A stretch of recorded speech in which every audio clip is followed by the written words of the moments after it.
صابلي الوردة اللي داير حالة هاد العام. 125 غرام مارغرين طرية، 2 مغارف كبار سكر ناعم، رشة ملح، مغرفة كبيرة زيت، صفار، حبة بيض. نخلطهم. نزيد 2 مغارف كبار مايزينا، عطر الليمون، مبشور الليمون. تقدروا تحطوا لافاني وخلاص. الكاس الأول فارينة مع رشة صغيرة خميرة كيميائية، نقدروا نستغناو على الخميرة الكيميائية. الكاس الثاني فارينة بالتدريج، نتحصل على عجينة طرية وما تلصقش في اليد. الكاس الثاني تاع الفارينة اديت منه أكثر من نص. هذا هو الطابع اللي نخدمو به. نرمدو مليح في الفارينة، نشكل كورية الوزن 20 غرام. تقدروا توجدوا الكوريات كامل وتبداو تطبعوا في الحلوى في الصابلي.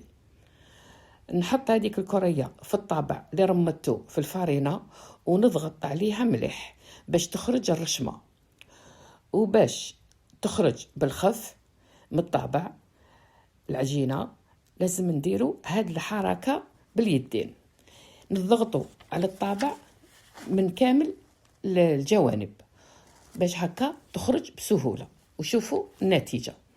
نعاود وحدة معاكم.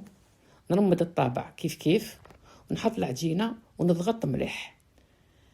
كي نبداو نخدموا شحال من حبة العجينة تخرج بسهولة.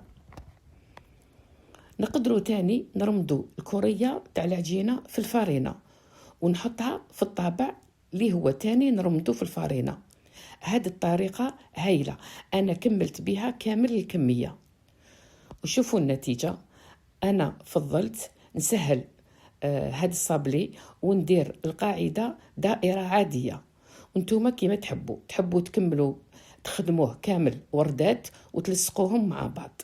ندخل السنيوة فرن سخون ونطيب الحلوى على 160 درجة وما نحمرهاش من الفوق. الحلوى طابت، كي تبرد نلصقها بالمعجون تاع المشماش. زدت درت نفس الوصفة، حطيت عطر الفراولة، صابلي الفراولة بنكهة صابلي الوردة بنكهة الفراولة أو طاب. شوفوا. والثالث النكهة الثالثة درتها شوكولا. زدت مغرفة كبيرة كاكاو مع الفارينة.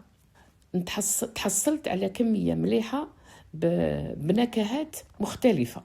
صابلي الوردة خفيف وهشيش، حضروه للعيد.